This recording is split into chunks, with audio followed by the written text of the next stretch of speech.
RNR కళాశాలలో August 10వ తేదీన ఇంటర్ విద్యార్థిని హేమశ్రీ ఆత్మహత్య చేసుకుంది. యాజమాన్యం వేధింపుల వల్లనే విద్యార్థిని ఆత్మహత్య చేసుకుందని అప్పట్లో తల్లిదండ్రులు, విద్యార్థి సంఘాలు రోడ్డెక్కాయి. దాంతో మధ్యవర్తుల సమక్షంలో 25 లక్షల పరిహారం చెల్లిస్తామని యాజమాన్యం హేమశ్రీ తల్లిదండ్రులతో ఒప్పందం చేసుకుని సమస్యను పరిష్కరించుకుంది. అయినప్పటికీ 15 లక్షలు నగదు ఇచ్చి 10 లక్షల రూపాయలు చెక్ ఇచ్చి పంపించేశారు. కానీ ఆ చెక్కు చెల్లలేదని రవీంద్రనాథ్ రెడ్డికి చెప్పగా డబ్బు ఇచ్చేందుకు ప్రస్తుతం అడ్డం తిరిగినట్లుగా తల్లిదండ్రులు ఆరోపిస్తున్నారు. దాంతో వారు ఆ రోజు ఆర్ఎన్ఆర్ కళాశాల వద్ద నిరసనకు దిగారు. దీనిపై మరింత సమాచారాన్ని మా సీనియర్ కోఆర్డినేటర్ మురళీకృష్ణ అందిస్తారు. ఆర్ఎన్ఆర్ కళాశాల దారుణం మరోసారి బట్టబయలైంది.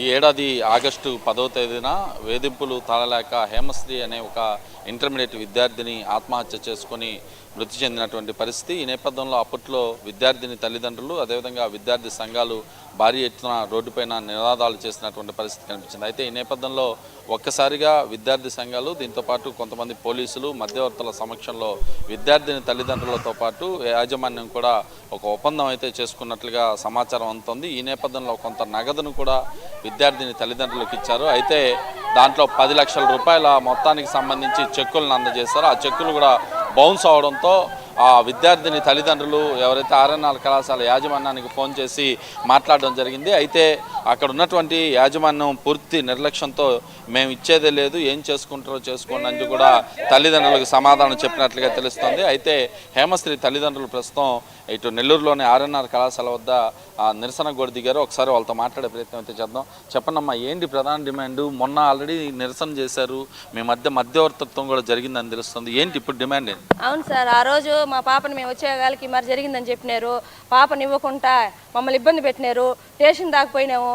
తర్వాత అక్కడ వచ్చి కొన్ని వాదాలతో ఏదో మీకు చేస్తామని మమ్మల్ని బైక్ బృందాలకు చేసినారు. ఏదో మీ పాప కన్నా, మీ చిన్న పాప కన్నా మేము హెల్ప్గా అని చెప్పినారు.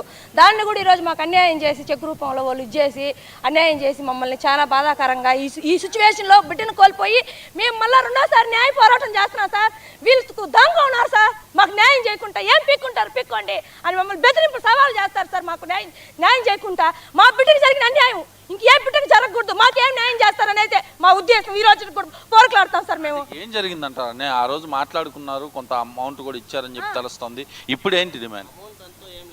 అవును సార్, మాకు న్యాయం చేస్తాను చెక్ రూపంలో ఇచ్చినారు సార్. ఆ చెక్ రూపంలో పలానా డేట్లో వేస్తామనేసి ఆ రోజు మమ్మల్ని బెదిరించి అది కూడా చేతికి ఇచ్చారు సార్. మమ్మల్ని మేము వద్దని చెప్పినాం. మా ప్రాణం పోయింది, మా బిడ్డకి వాల్యూ కడుతున్నారా మీరంటే లేదు ఏదో జరిగింది అని మమ్మల్ని హింస పెట్టి బెదిరించి చెక్కు మా తమ్ముడు చేతి ఇచ్చినారు సార్. మా తమ్ముడు చేతి మాకు కూడా తెలియదు సార్. తర్వాత తెలుసుకుంటే మీకు న్యాయం చేస్తాం, మీకు న్యాయం చేస్తాం అని చెప్పి మమ్మల్ని లాస్ట్కి ఏం సార్ మాకు న్యాయం చేయకుండా ఏంది మా బిడ్డని మరి చేసినారే, మా బిడ్డని తిరిగి తెచ్చిలేదే ఏందని అడిగితే లాస్ట్కి మేమేం చేయము, ఏ న్యాయం చేయము, మేము ఏం చేసుకుంటూ చేసుకోండి, ఎక్కడ పోయి తెలుసుకుంటారా, కోర్టుకి తెలుసుకుంటారా, ఏం పీక్కోలేరని మాట్లాడినారు సార్ రవీంద్ర రెడ్డి, రాఘవ సార్. వాళ్ళిద్దరే సార్ మాట్లాడి మా బిడ్డని హింసించేస్తారు, చంపినారు వీళ్ళు. నిజంగా చెప్పాలంటే ఈ రోజు కూడా ఒక బిడ్డ 16 సంవత్సరాల బిడ్డ, నా తల్లి ఆవేదన. ఈ రోజు కెమిస్ట్రీ అనే అతను రాఘవ, వీళ్ళే సార్ కారణాలు. నిజంగా చెప్పాలంటే మా బిడ్డను అన్యాయంగా కోల్పోయిన ఒకటి ప్రిన్సిపాల్ మేడం, మెయిన్ ప్రధాన కర్తారా Geetha madam, principal madam sir. వీళ్ళ సమక్షంలోనే సార్ నా బిడ్డ ఆ రోజు రాత్రి కూడా ఏడ్చి ఫోన్ చేసి చెక్కును మీరు బ్యాంకులో వేసారా? ఏం చెప్పారు? బ్యాంకులో వేసారు సార్. అది బౌన్స్ అయింది. ఆ తర్వాత వచ్చి మనం సిఎస్ఆర్ దగ్గర మాట్లాడినాము. సిఎస్ఆర్ వచ్చి పిలిపించి మాట్లాడుతా అన్నాడు. పిలిపించి ఏం మాట్లాడినాడో మనకు తెలియదు.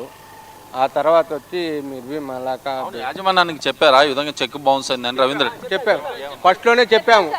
వాళ్ళు అనవసరంగా మనం వచ్చి ఫస్ట్ మనకి 30వ తేదీ వేస్తామన్నారు. 30వ తేదీ వేస్తామన్నారు.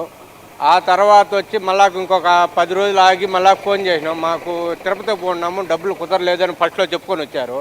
ఆ తర్వాత 3వ ఫోన్ చేసినప్పుడు మేము వేయము, మీ వల్ల అయితే ఏమైనా చేసుకోండి అని విద్యార్థి సంఘాలు కూడా ధర్నా చేస్తున్నారు. ఒకసారి వాళ్ళ దగ్గర కూడా పోయి మాట్లాడే ప్రయత్నం చేద్దాం. అసలు ఏం డిమాండ్ చేస్తున్నారు, ప్రధాన సమస్య ఏంటి అనేది ఒకసారి తెలుసుకునే ప్రయత్నం చేద్దాం. ఏం జరిగింది? తల్లిదండ్రులు ధర్నా చేస్తున్నారు, మీరు వచ్చారు, ఏంటి అసలు ప్రధాన డిమాండ్ ఏంటి? మామూలుగా ఏంటంటే 10వ తేదీ అమ్మాయి సూసైడ్ అవ్వడం జరిగింది. అది మనకే తెలుసు, అందరికీ తెలుసు. కానీ 10వ తేదీ హాస్పిటల్లో ఏమైందంటే బాడీని ఇవ్వనని చాలా దగ్గర నుంచి చాలా ప్రెజర్ చేశారు, ఫ్యామిలీని చేశారు, అందరం చేశారు, కావాల్సినంత లా అండ్ ఆర్డర్ మొత్తం వాళ్ళే బ్రేక్ చేశారు. కాకపోతే ఏంటంటే 11వ తేదీ వాళ్ళకి బాడీ కావాలని చెప్పి తల్లిదండ్రులు ఏకీభవించి వాళ్ళు నష్టపరిహారం ఇస్తే వీళ్ళకి చెప్పకుండా వాళ్ళ ఎవరో మామ ఉంటే వాళ్ళ మామ చేతిలో పెట్టి వెళ్ళారు. వీళ్ళు బాడీ ఇవ్వట్లేదు అంటే మేము నష్టపరిహారం ఇస్తాం, అది తీసుకుంటేనే బాడీ ఇస్తాం, లేకపోతే బాడీ ఇవ్వము, మీరు ఏం చేసుకుంటారో చేసుకోండి అన్నట్టుగా చెప్పారు. అందువల్ల వీళ్ళు ఏంటంటే బాడీ కావాలి వీళ్ళకి. ఫస్ట్ ఏంటంటే అమ్మాయి 16 సంవత్సరాల అమ్మాయి, ఆ అమ్మాయిని తీసుకెళ్ళి కార్యక్రమాలు చేయాల్సి వస్తుంది, కానీ బాడీ కోసం వీళ్ళు కొంచెం తగ్గి వాళ్ళ దగ్గర తీసుకున్నారు. తర్వాత ఏం జరిగిందంటే వీళ్ళకి చెక్ ఇచ్చారు, ఆ డబ్బులు, ఆ చెక్ ఏమైంది 30వ తేదీకి బ్యాంకులో వేశారు.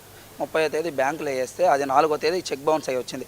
ఏందని వీళ్ళు పోయి బ్యాంకులో అడిగితే బ్యాంకులో చెప్పిన మాట ఏంటంటే పేమెంట్ ఇచ్చిన అతను చెక్ బ్లాక్ చేశాడు అని చెప్పి పేమెంట్.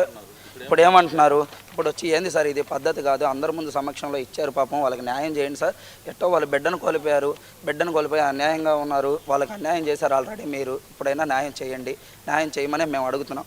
ఇక్కడ ఏంటంటే రూపాయి కూడా ఏమో మీ చేతనైంది చేసుకోండి అంటే మీ చేతనైంది చేసుకో అంటే ఇప్పటికే అన్యాయం చేశారు కదా, అన్యాయం చేసిన వాళ్ళంతా ఇట్టే మాట్లాడతారా?